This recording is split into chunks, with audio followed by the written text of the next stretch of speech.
Hey guys, I'm doing a bit of cleanup, kind of spur of the moment out here. I just grabbed a pair of scissors and started taking some things, taking care of some things. And I just wanted to talk to you a little bit about what I'm doing. So I like to leave all of my perennials and leaves. As you can see, I've got leaves everywhere. Leaf mold is fantastic. Mulch and nutrients for your garden. So it's very organic up in here. So I come along in the early spring and that's when I get a bulk of my cleanup out of the way. This mishmash right here is some iris, and these have been here since I moved in, so these are about 18 years old. But what's nice is these pull out so easy. So now I'm really just going along with my hands and pulling all this, and there's something really satisfying about that too.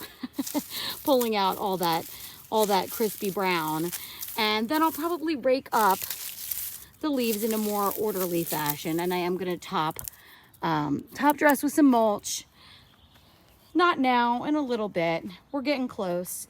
I've got some tulips popping. I've got some bearded iris that my friend Lavender gave me this past year, and they are showing some signs of life, so I'm super excited about that because look at that. That's gorgeous. So these here are Rudbeckia Maxima. Those are really tall. They have the dark center. I'll put a picture up, but last year the finches were loving feeding on those. They were new to my garden last year, and you can see that there's some new growth starting to pop out there.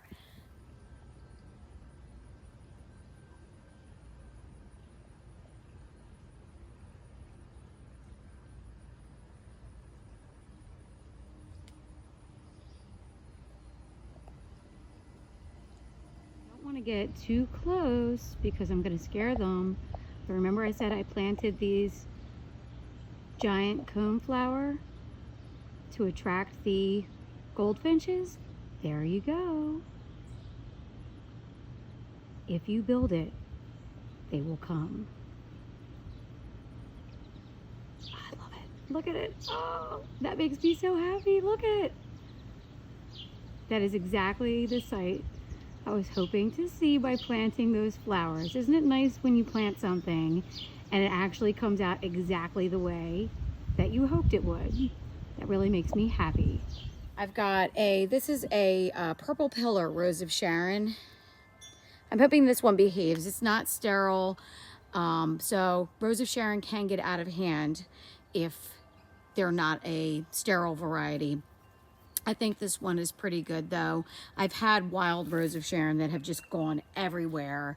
And while they're pretty, you don't want a garden that's just overrun with rose of Sharon. This is another rose of Sharon. This is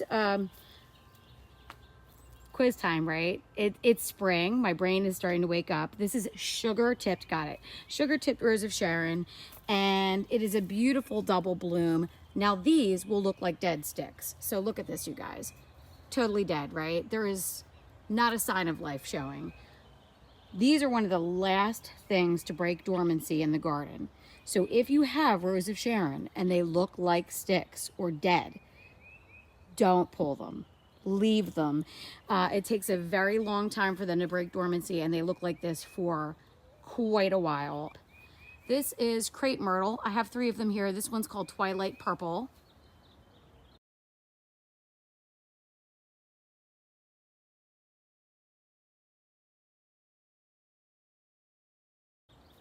And this is the little quick fire hydrangea.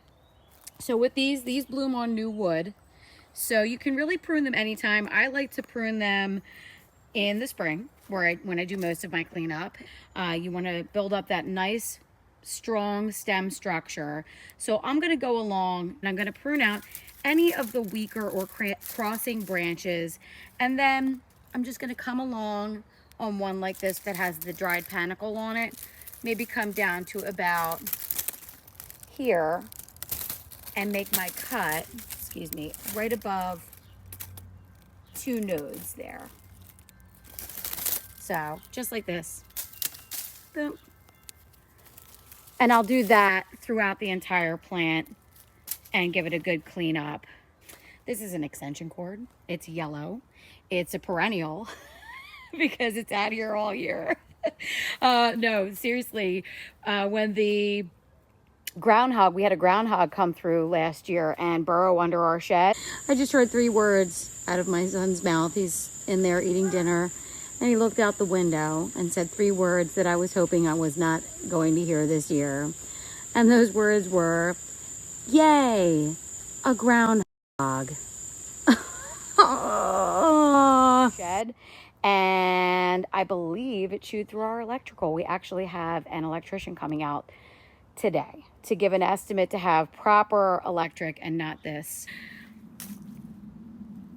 And another little quick fire. This is a Boulevard Cypress. These have a tendency to die out in the center a bit in the winter time. I've noticed this every year now. I've had this about 3 to 4 years, and I'll probably come along and knock off some of the dry interior and maybe clip some out if anything looks exceptionally dry. But I've just noticed that that's their habit, and that seems like that's what they do. It has a pretty weeping structure. That is a dead Eugenia. So I kill plants, you guys, and there's proof positive. All gardeners kill plants, and I knew better, and I know better. Eugenias, like myrtles, they don't want to be outside in the winter. So what happened was we had a cold snap. I intended to come out here and put it in the garage. It didn't happen, and that cold snap killed that immediately. There was no wait, there was no forgiveness. It was just done.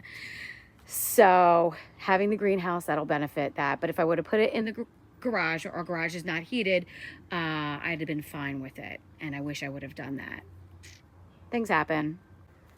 So someone in my last video asked, and I think I may have told you guys before, but we will now use this as our shed. It is currently being used as a shed.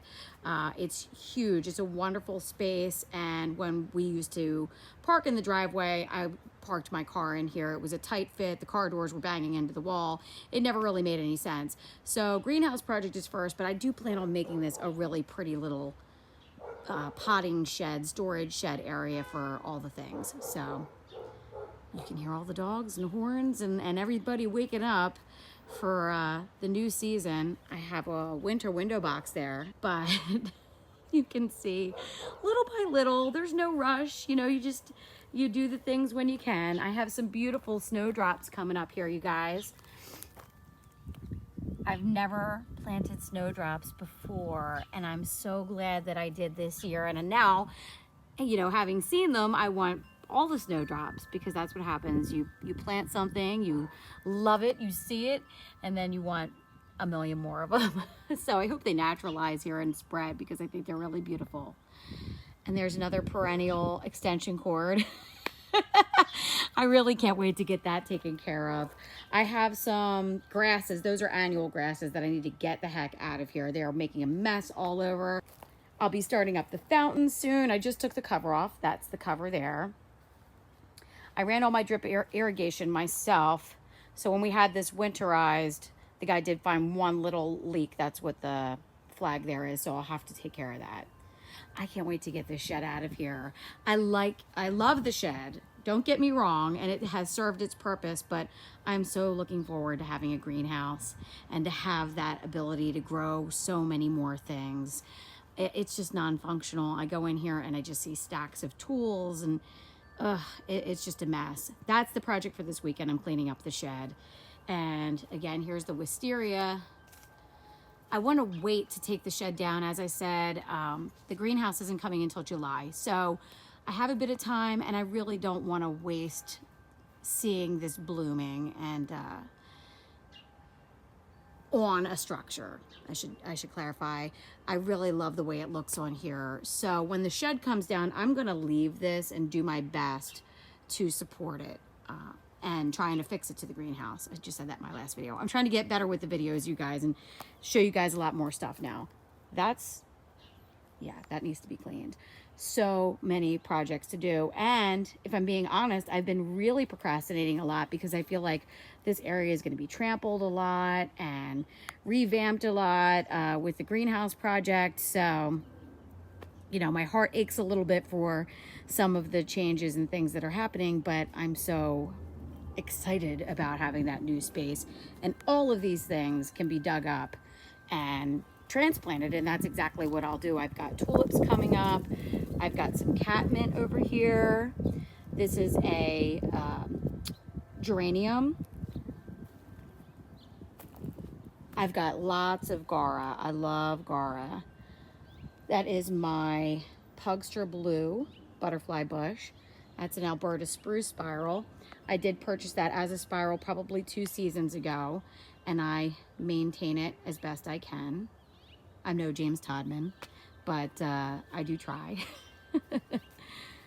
I had some verbena, lollipop verbena back here that I've heard, this was my first time with it, and I've heard everyone saying that it's a very aggressive self-seeder, and I hope it is. I love it. If it just cropped up everywhere, I'd be really happy with that. Anything that I plant, if it naturalizes and spreads, I'm happy with it. And as you guys know, I'm a picker and a plucker and a trimmer. It's like, I love to do that kind of stuff. So if I have to come out here and pull little seedlings, that doesn't bother me. Of course, if something gets super invasive, you know, I want to get rid of it. Speaking of which, I've got the super invasive Chameleon Ivy that very soon will probably be poking its ugly head from the other side. It comes from the other side of the fence through here. But I will say last year I had a lot better success with it than normal. But you know why? Because I'm really heavily starting to plant this area up. And one great thing about planting lots of plants is they're great for weed suppression and great for suppressing other things that you don't want. If you're choking them out with your desirable plants, then they can't find a place to live. So that's good news. So my lavender, you guys were asking me, I had a couple comments on the video I just posted.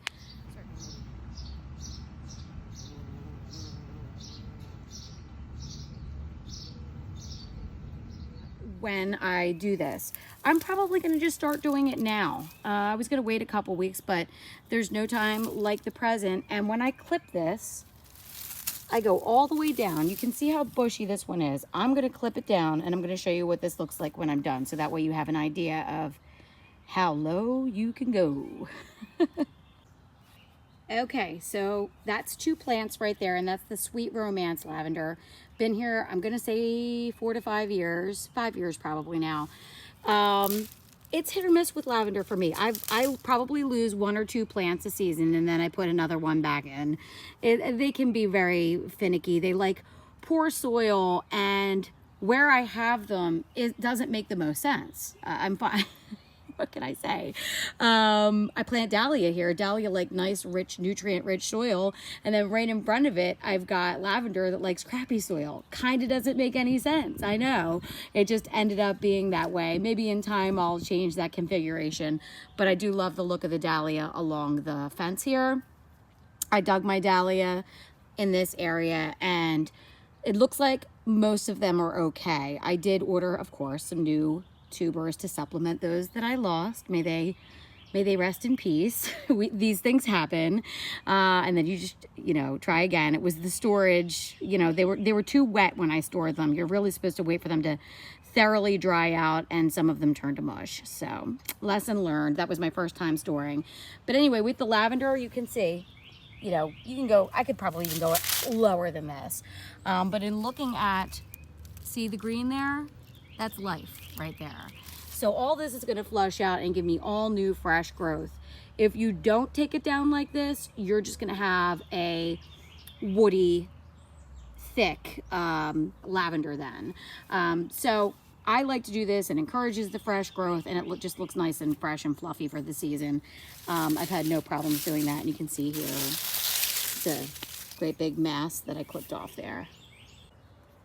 Lavender also likes it pretty dry. I do try and pull the drip away, but you can see there's drip there. It's probably too good and too rich for the lavender. Lavender likes dry, crappy soil, and I'm very nurturing to this bed since I put the dahlias in here. So maybe this year, if I find like that hole right there, that's where one was that perished last year. So I'll see how it goes. You can still, I still have dahlia tags floating about. A lot of work to do, a lot of cleanup to do. I have to get my winter stuff out of that window box. That's really tweaking me. lots of projects, lots of projects. Just wanted to do a quick update and kind of touch on some of the things that I'm doing that I mentioned in my video yesterday. I just came along in here and you can see the difference from yesterday already. And this was just a really quick breeze through. Hellebores are starting to shine now. I'll get all the leaves and everything out of the way and tidy it up. Clipping the foliage there and making everything look nice and fresh. Look at that one. Oh my word. I think this one is called Wedding Party is the series, and I think it's called Confetti. Ooh, I could be wrong. I got this one at Lowe's 3 years ago. And then I have a bunch of ivory prints. That's I believe these here. That's what I have out in the container out front that I showed you yesterday. But goodness gracious, so beautiful.